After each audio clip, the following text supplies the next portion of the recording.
ఒక తండ్రి చనిపోతూ తన ముగ్గురు కొడుకులకు 17 ఏనుగులను ఆస్తిగా ఇచ్చాడు. కానీ ఒక కండిషన్ పెట్టాడు. పెద్దోడికి సగం, రెండోవాడికి 3వ వంతు, చిన్నోడికి 9వ వంతు పంచుకోమన్నాడు. ఇక్కడే వచ్చింది అసలైన చిక్కు. 17 ఏనుగులను అతను చెప్పిన లెక్క ప్రకారం పంచడం సాధ్యం కాని పని. ఎందుకంటే ఎలా పంచినా ఒక ఏనుగు మిగులుతుంది. ఆ ఒక్క ఏనుగు సగం చేసి పంచడం కూడా సాధ్యం కాని పని. ఎవరికి అర్థం కాని ఈ సమస్య తెనాలి రామకృష్ణుడి దగ్గరికి వెళ్ళింది. అప్పుడే రామకృష్ణుడు తన సొంత ఏనుగు మీద అక్కడికి వచ్చాడు. సమస్య విని నవ్వి తన ఏనుగును ఆ 17 ఏనుగులతో కలిపాడు.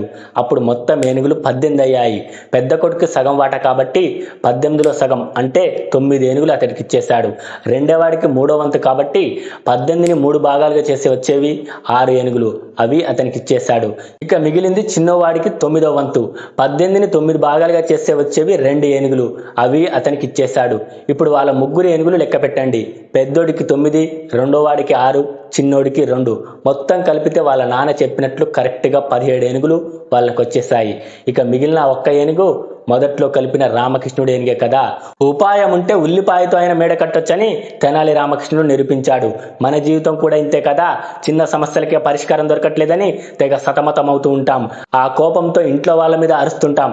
కానీ కాస్త ప్రశాంతంగా ఆగి ఆలోచించే కోణాన్ని మారిస్తే ఎంతటి సమస్యనైనా ఇట్టే సాల్వ్ చేయొచ్చు.